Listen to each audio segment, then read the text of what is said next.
Ano? Magkukontent ako ah. May kasalanan ka. Nagdoble. Nagdoble dito. Sarot. Pechay, patatas, repolyo, sili, labuyo, lemon, talong. Ano yung nadoble ko? Nadoble mo ang ribs. Ay, ribs, wala. Hello guys. Dito ako babalik ako sa may binilang ko ng ribs kanina. Hindi nakalagay sa listahan ko yung ribs. Tapos,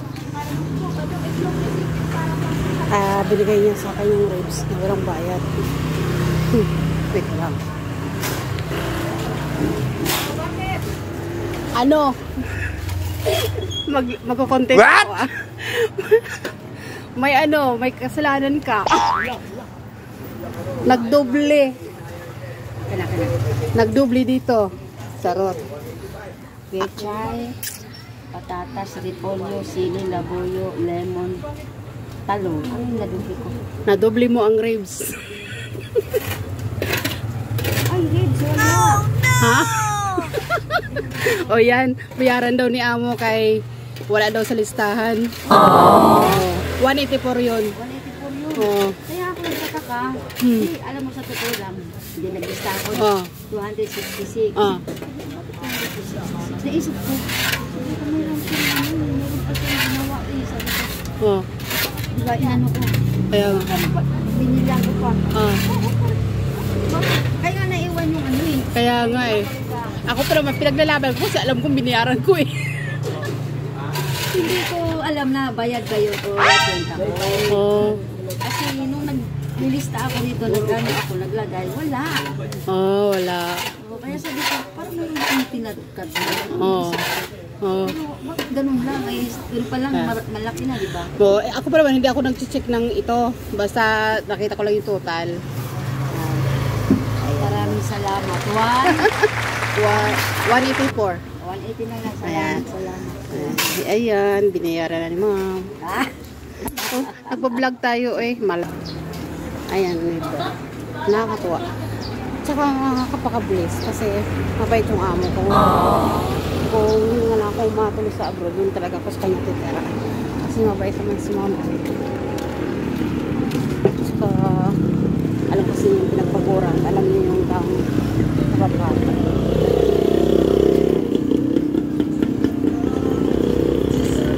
Bili mo na ako ng last.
and subscribe.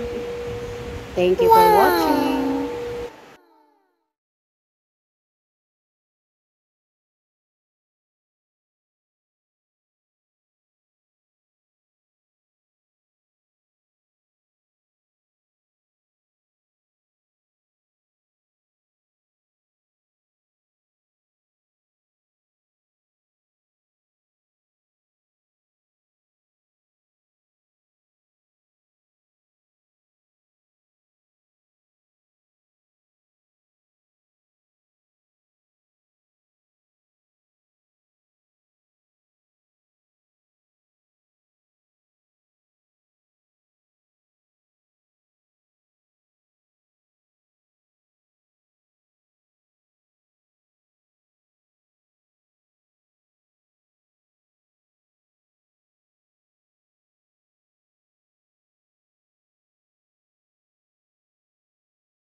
Don't forget to like, comment, and subscribe.